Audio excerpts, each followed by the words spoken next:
And welcome back. We are now moving on to Scotty Moe's Mail Sack of Wonder. Scotty. Yeah, let me grab that sack. Here we go. Let's see what we've got. Oh, that's the wrong note. Today. Turn the page. So, Mr. Haru in the Discord asks, with the Ages games coming to a stop, he means Sega Ages games coming to a stop on the Nintendo Switch, what next do you see Sega doing? Will they find yet another way to rebrand and resell your Genesis games? And it's funny you should ask that question, because it tailors right into the news. So, we're going to check out this first news item that we have here. Sega Ages project ends, and they tease more remasters in the future. We posted about this on the old megavisionsmag.com, and there was a quote from Yusuke Akanari saying, although the Sega Ages project has come to an end with the release of Herzog Zwei, there are many games in the collection you can still buy and play. So please check them out if you don't own them yet. However, this doesn't mean that this is the end of Sega's plan to re-release past titles. I, along with Sega's own Rieko, Kodama, and Kagaise Shimamaru are currently hard at work on our next project. At this point in time, unfortunately, I can't tell you whether or not M2 will be involved. If this makes you think, oh, they're definitely doing something with M2, I hope we can live up to your expectations. Considering Sega Ages has ended, some may be wondering if we have plans to continue relaunching past titles on Nintendo Switch. I want that to happen. I hope to bring something over that will really satisfy Switch players. So until then, we hope you'll look forward to it. And Herzog Zwei is not released yet. It releases this week as of this recording in Japan. Actually, a Western release date's not even been announced yet. So to give people an idea before we discuss it, what we're talking about with the Sega Ages games, I'm going to back up now and hopefully not screw up the recording. These are all on the Switch right now. Sonic 1, Thunder Force 4, Phantasy Star 1, Outrun, Gain Ground, Alex Kidd in Miracle World, Puyo Puyo, Virtual Racing, Wonder Boy in Monsterland, Space Harrier, Columns 2, and Columns is included, Puzzle and Action, Icadent R, Shinobi, Fantasy Zone, Puyo Puyo 2, Sonic 2, and Knuckles in Sonic 2 is also included, G-Lock Air Battle, and Thunder Force AC. And then Herzog Zwei is coming up, so. Wow. That's a list of that is, my opinions on it are, it's unfortunate because that's how I'm playing through Phantasy Star, even though I haven't played it since I mentioned it last on this podcast. I got Virtual Racing to support that. That's one of the better 32X games that was released, and arguably the 32X version's better than the one they put on Switch, but it's a shame to see this happening because I really enjoy it. It was like half the reason. If we hadn't already got a Switch, it was going to be half the reason I got a Switch. They don't just re-release them. They add slice of life stuff and or quality of life stuff. It's not an anime genre. Quality of life stuff that Graham's also mentioned before on the Phantasy Star stuff too. So we'll go around the table here. Graham, what do you think about this?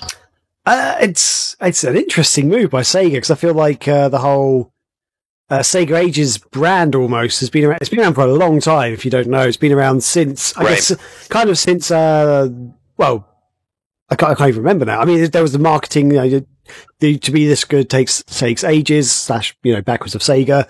And back on like the PS2 and stuff in Japan, they had the Sega Ages compilations. They had other Sega Ages stuff. I think on the Saturn as well. That's where it started. Yeah. It looks like. That's where it started, basically. So it's been going on for a long time now, not just on Sega stuff, but also on Sega consoles, on other consoles and platforms. So, yeah, it's interesting. The thing I find strange is the fact that they've sort of said, yes, we are going to try to look to re-release other games in the future, these old games, but they're removing the Sega Ages branding. So, in my head, and I don't know if this is true or not, in fact, off the show, we had a mini discussion about this, but in my head, I was thinking, could they maybe trying to bring everything under the umbrella of the Sega Forever branding at all? Like the more modern, fresher branding that they're trying to promote, which is meant to have, because the Sega Age has always been sort of older, sort of 16-bit, and I guess slightly some of the 32-bit stuff, like with Virtual Racing. But they have never really gone much past 8-bit, that.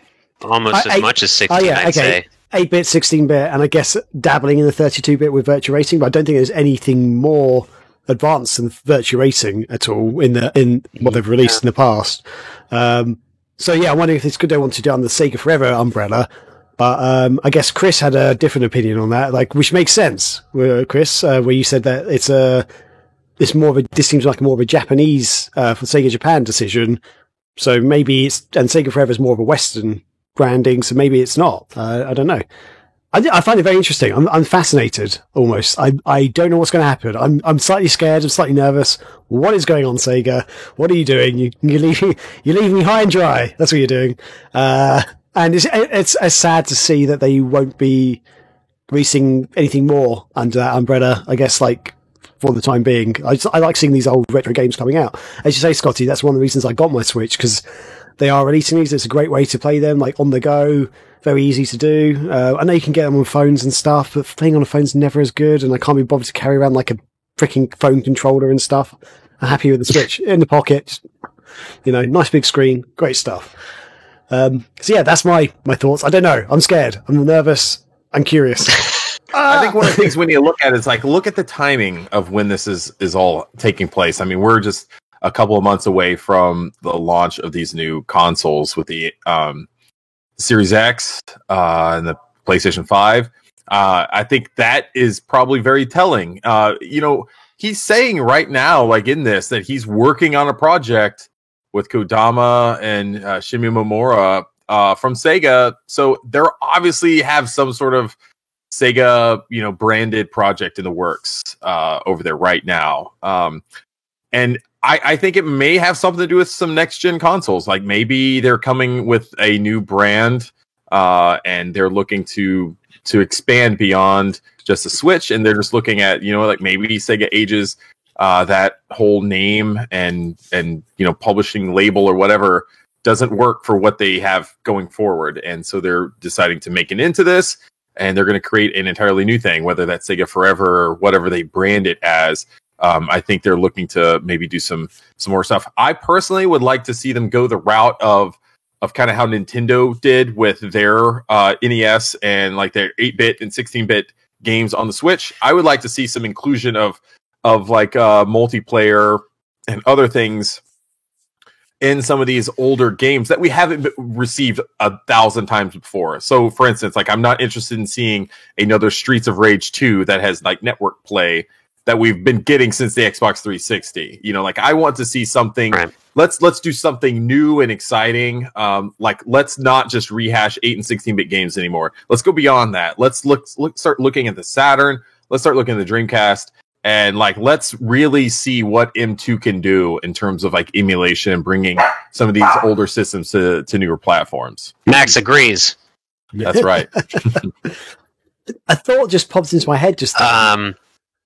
What if like instead of, like, having these individual games released as Sega Ages, what if they're doing something with Nintendo for the Switch, a bit like the NES and Super Nintendo games they've got, their online service where you get like 100 Super Nintendo and 100 Nintendo games. What if they're going to do something like that? A bit like the old Virtual Console where they had Mega Drive games on there or Genesis games.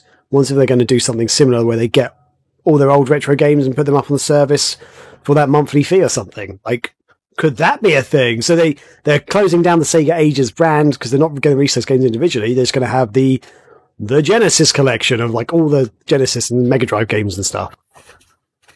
Like, Sega Channel 2, baby. Yeah! Let's do it. I mean, that's what the Nintendo service is right now, essentially. It's the Nintendo Channel. And this is a rare time I'll give props to Nintendo for what they do with those things. Corey and I streamed, like, as a backup plan, one random Thursday Night Throwdown. We just went through some SNES games and NES games co-op mode that you just play them. You just play them online with each other, or you can just share a controller, kind of a la Parsec does. It's crazy. So yeah, if they did something like that with this, I would want, if this is done, then now like they did with the 3DS releases, just put them all on one disc, on one cartridge, release a collection, because that'd be good. It's ridiculous, but I'm probably going to go back and download every single one of these on Switch because they're going to fucking get delisted. I just know it. That's a good point, actually.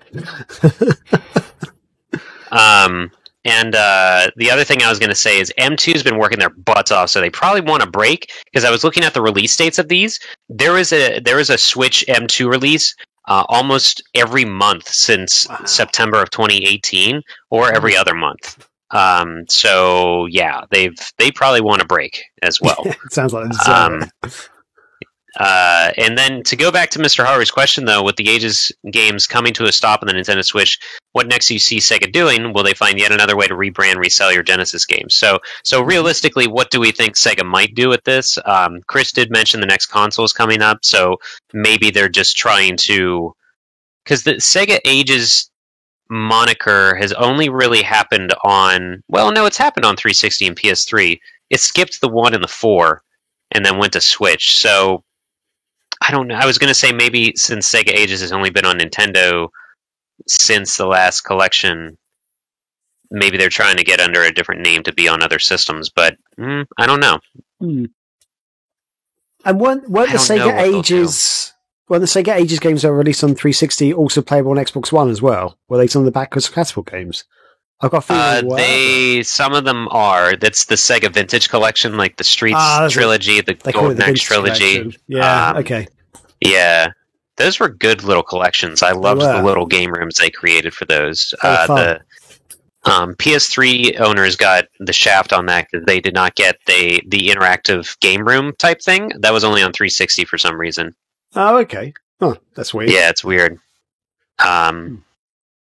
I don't know, because also, what's it called? Was it Sega Forever that just stopped, like that whole service on phones?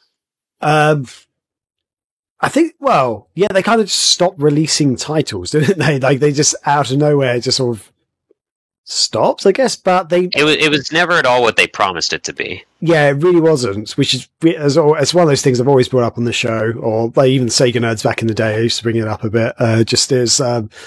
They promised the world and sort of delivered, you know, a small island. Yeah, yeah, exactly. Yeah. But the Sega Forever branding does seem to still be alive, and you know they've recently sort of launched a Discord and stuff. So it seems to be something they are sort of pushing. I guess they had to take pause and think what we planned isn't happening, so let's just take a pause, take a moment. Let's restart it and stuff. So it looks like they're trying to do it in a slightly different way, like more slowly than just like, bam, we're going to do all this. Wait, we can't do all this. Oh, damn it. It seems to be more like, let's build up the momentum a bit. So assuming Sega, this is why I'm assuming this could be part of the whole Sega Forever thing. That's why I thought that, basically. Yeah. I just thought of something that I know is so unrealistic, but if they did it, they would win the hearts of millions. Do it. In these dark times of the year and our Lord and Savior, Sonic 2020. What if they put out a Mega Drive Genesis Mini 2, the Game Gear Micro comes out, the Astro City Time arcade machine, they all have Wi-Fi. Sega kicks off their downloadable service like the Nintendo does have right now. I'm so flabbergasted by how my idea is amazing and will never happen that I can't form sentences. What if they created Sega goddamn Channel 2 and you can just play it on those things? That'd be amazing. Like, what if I could grab my stupid freaking... Look at it, it's all the way up there because I don't use it. The freaking Genesis Mini, for listeners, just watch the video. There's Oswald. What if they did that, guys? What if they just did an online service on their mini classic consoles and we could just play the games we want to and download them and have them on our console? That would make too much sense and too much money. Yes. I love it. God damn. Fog Gaming's where it's at. Let me tell everyone on Twitter 5 weeks before the announcement. It's just my phone, honey.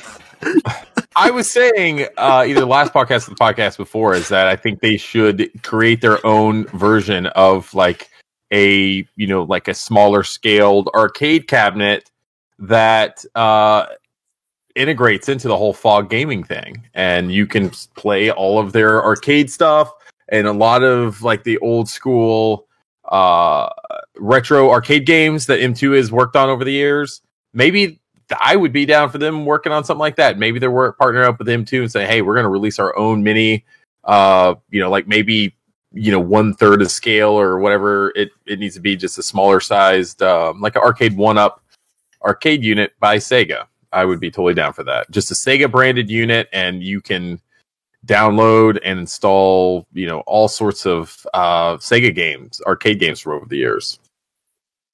Yeah, I love the idea. I think, yeah, Scotty, if this comes to true, you're a genius, and Sega is amazing, because I think you're right. If Sega were to do this, it would just be the best thing ever, because I think everyone would be like, oh, finally, oh my god, this is perfect. This is exactly what we needed. This is what we wanted. I think it'd be brilliant. It'd be such a good idea. Sadly, I think it won't happen, because I feel like Sega never do anything we want them to do. But there's such a tease. I'm furious, because I know how possible this is, because people have their NES classics and their PS1 classics, and they've hacked them and ripped them open, and they've installed like internet connectivity to it, and you can just download updates and other crap and play whatever on your system. And it's just it's there. It's there. Just outsource it somehow. We freaking outsource it to Megavisions. We'll do it. No, we won't. No, we won't. we won't. But we don't. Please give us all the code and just dump all your games on us, please. The code dumps. Oh, that'd be so good. Oh God! All right, I wore myself out. I also lost my phone. I dropped it and it just disappeared. Oh no, it's gone. It's dead. You lost it to the gods of podcasting. Shall we respond to Mr. Haru's second part of the question? What was that? Will they find yet another way to rebrand, resell your Genesis games? Oh yeah, hell yeah. Yeah, I feel like that. Yes, but they've kind of already said that they are sort of planning on continuing sort of doing these projects and stuff, I guess. But yeah, I think they're always. I feel like the day that Sega says we're going to stop reselling the old classic games, that's probably the day that Sega closes its doors, basically. Because I feel like that's a good money spinner for them, for the fans who love it, the OG fans who played it back in the day, but also brand new people like coming into kids are still being born. There's plenty more gamers on the horizon, so they need to see these classic games and spend $2 or $3 a time or whatever. It all adds up. Good stuff. You can tell your nephew, you haven't played the real Sonic yet? Well, grab anything that you plugged into the wall once and it probably has Sonic on it. Can even get a toaster with his face on it. God damn. Yeah. Sonic's on your toaster. Do it. That's their motto now, right? There's the episode title. So good. Cool. Let's move on That's my article. Yeah, let's move on to the next bit of news.